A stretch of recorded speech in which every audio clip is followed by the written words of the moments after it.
नमस्कार दोस्तों, स्वागत है आपका हमारे YouTube चैनल कॉमरेड स्टोरीज में। आज मैं आपको सुनाने जा रहा हूँ एक कहानी, धोबी का गधा और कुत्ते की कहानी। तो चलिए सुनते हैं इस कहानी को। बहुत समय पहले की बात है। एक गांव में धनिया नाम का एक धोबी रहता था। उसने एक गधा और एक कुत्ता पाल रखा था। वह रोज सुबह लोगों के मैले कपड़े नदी के घाट पर ले जाता और उन्हें धोकर शाम को गधे की पीठ पर लाद कर ले आता। दिन भर थका होने के कारण धोबी को रात को बहुत नींद आती थी। एक रात धोबी गहरी नींद में सो रहा था। रात के समय उसके घर में कुछ चोर घुस गए।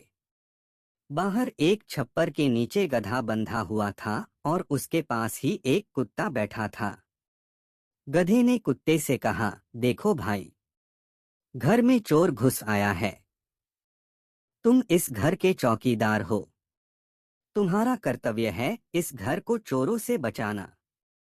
अब तुम जोर जोर से भौंकना शुरू कर दो ताकि मालिक जाग जाए।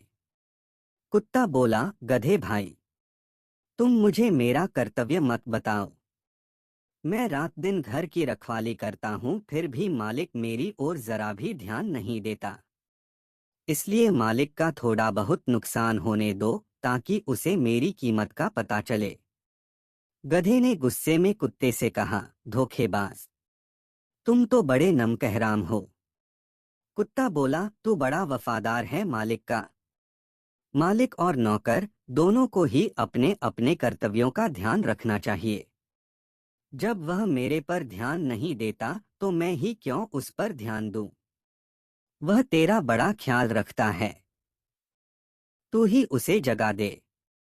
कुत्ते की बात सुनकर गधे को बड़ा क्रोध आया और वह जोर जोर से ढेंचू ढेंचू चिल्लाने लगा। धोबी गहरी नींद में था, परंतु गधे की आवाज सुनकर उसकी नींद टूट गई। धोबी को बहुत गुस्सा आया।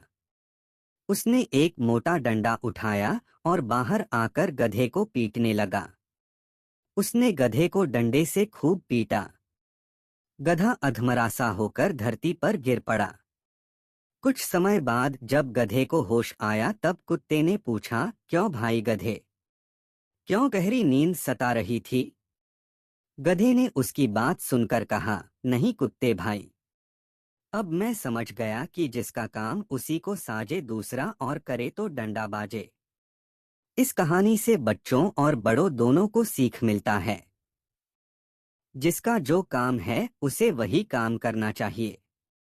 दूसरे किसी के काम में दखल नहीं देना चाहिए।